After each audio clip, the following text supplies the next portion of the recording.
Kamina the coach here. I tested this before I did this video. Thank goodness. I am on my way home. Last video I did on my way home, the sound was bad. So fingers and toes crossed. I tested it. Hopefully it'll work. I am Kamina the coach. This channel has been going for about 3 years. When I started it, I was overseas. If you look through my videos, I have been in a lot of different countries in the time that I've been making these videos, but I'm working and living abroad. So initially the focus of this channel was helping people get their lives together, get calm enough and peaceful enough to make that move overseas. When COVID hit and forced me back to the United States in March of 2020, I refocused this channel to focus on healing adoption trauma and early childhood trauma, things that I really relate to and things that I was going through. And so without further ado, I want to talk about change and how if you're not growing, then you're dying. Wow, what a difference 2 years has made. It has made such a difference in who I am, how I see the world, how I see myself. And why is that good? Why is that good? Like, even if I was not in a good place right now, why is growth good? Well, if you're not growing, you're atrophying, which in the opposite of growth is death. So I firmly believe in 3 purposes on earth: to love, to be loved, and to seek knowledge. And so that is what I spend a lot of my time doing: seeking knowledge, seeking to grow, seeking to be a better person, seeking love for myself, compassion for myself. So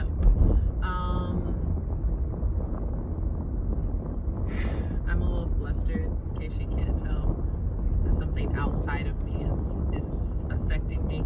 Mostly this big truck over here that I might scrape as I go down this narrow street. But anyways, so what has changed? So for many, many years, so if you haven't followed my channel, I've been on my own since I was 14, and I was adopted by a woman who was, like many of us, a very miserable, unhappy person. I suspect because I didn't bond when she got me, because I wasn't like a warm, cuddly puppy, she did not bond with me even further. It caused her to push even further away, especially since I don't look like her. She's white. So I think because of what I didn't get and the family I didn't have, and having passed through so much of my adult life alone, I was just absolutely positive that I needed a family to be happy, healthy, and whole. The majority of that had to do with having a child of my own. So I put a lot of pressure on potential partners when I met them. A lot of pressure. And potentially maybe even gave up some people who might have been good for me because they weren't looking to have a family or have another family. Because I was single for so long and am single for so long, a lot of the people I met, and I was always into older partners, had already had a family and already done the long-term thing. So I passed on some good people because we weren't in the same space. And you know, where I'm at right now, looking back on it, it was the best thing that could have ever happened to me. And this time last year, I was doubting the desire to not have children, or the lack of desire to have children anymore. And I thought that it was because of the person that I was seeing. But really and truly, I know that I don't want children anymore. And I'm actually pretty glad that I never had children. I'm really thankful not to pass on this generational trauma. It is my goal to try to break this nonsense, but I'm not passing it down to anyone. I know that one of my best friends when I was much younger, we used to talk about how garbage our moms were, and we used to laugh about how we were totally not going to ruin our children the way that our mothers ruined us. Last time I saw her, she was succeeding at being more like her mother probably than she'd ever want to admit. Very sad to watch. I'm so thankful not to hand that garbage down to a child. And people are like, oh, you'd be such a good mother publicly, but who knows who I would be behind closed doors. And that's just the truth. It's just the truth. It really is. I might have had bright, shimmering, glimmering moments, but we're a product of our environments, right? Even when we work really hard not to be. So I'm glad I didn't have children. Also, about being single, I'm pretty sure that this is kind of life. You know, it's possible that I'll meet a guy someday and we'll have houses next door to each other or something like that. But I'm not positive I could live with someone, and I certainly don't want to get legally involved with someone again. So, am I lonely? No, I'm not. Am I sad that I didn't have children? I'm 43. I'm so sick of people telling me it's not too late. What about the children? What about the children? People having children into their late 40s and 50s. What about the children? Do your children really deserve to have to be graduating high school and planning for your end of life? I don't know. That's just me at this point in my life. I'm glad I didn't have children. I don't want children. And I'm okay single. I am not object to the idea of dating or potentially someday having a partner. I am pretty averse to the idea of living with someone. It doesn't sound appealing to me.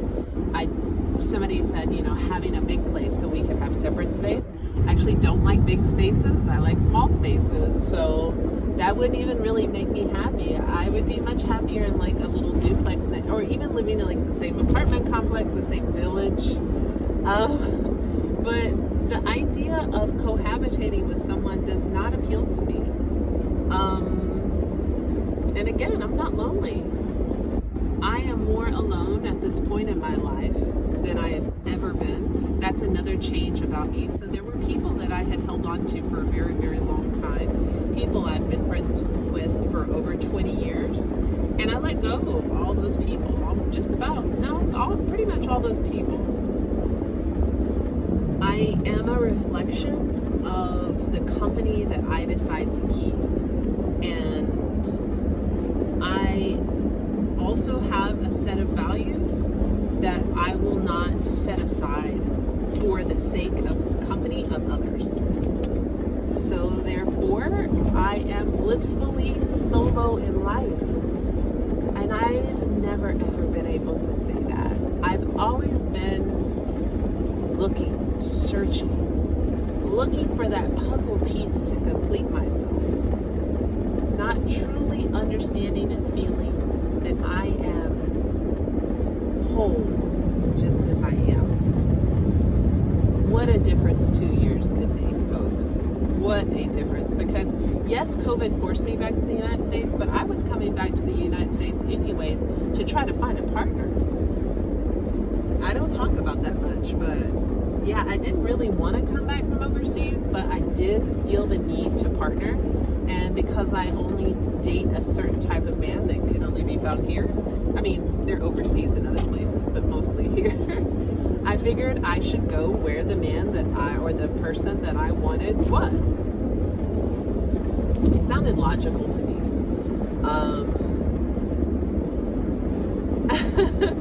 Not to say that I am jaded by dating, I just prioritize my peace. So, It is definitely not a priority for me. It's not something that I allow to stress me. It's not even something that takes up maybe 1/10 of my time. So look at the growth. These are big. If you've known me for any length of time, these are huge growth moments for me. That no longer needing to be partnered, no longer needing to have a child, no longer feeling lonely. These are all new developments for me, and I'm so happy and pleased to see that kind of growth in myself. How does that benefit the world?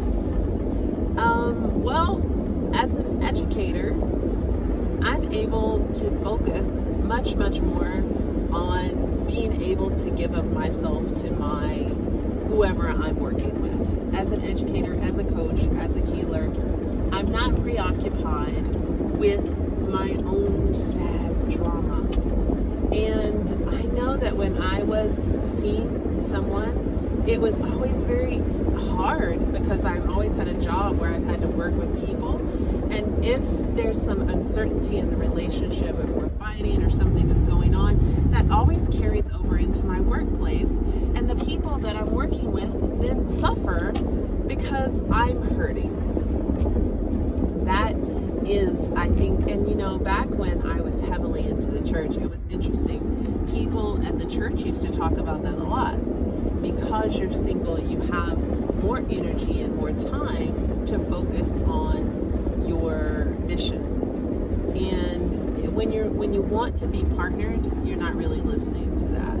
But it really hits home for me now. So, how are you growing? How are you changing?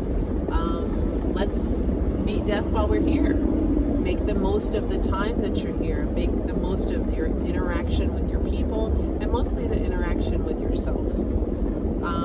I'm so thankful for the passage of time. I'm so thankful for my growth, my healing journey, and the new me. It really is. I feel looking back on who I was when I came into the United States in March of 2020, I'm like an entirely different person. Really and truly, I am an entirely different person. So I'm not going to ramble. That is all that this video is about. Growth equals life. Growth and change equals life, and stagnation equals death, and atrophy and death. And I want to see you live and grow. So from watching this, learn something new, right? So I want to see you grow, because as you grow, as you learn to love yourself, that's when you truly lean into your gift to the world. Your gift to the world is your light and your love for yourself, and the more you radiate that true love for yourself, the more you give other people the permission to do the same. So anyways, that's all. My name is Kamina the Coach. Until next time, all of you beautiful, amazing people, wishing you love, light, peace, and joy. Probably shouldn't have been doing that while I'm trying to turn. So until next time, beautiful people, wishing you love, light, peace, and joy. Kamina the Coach, I'm out.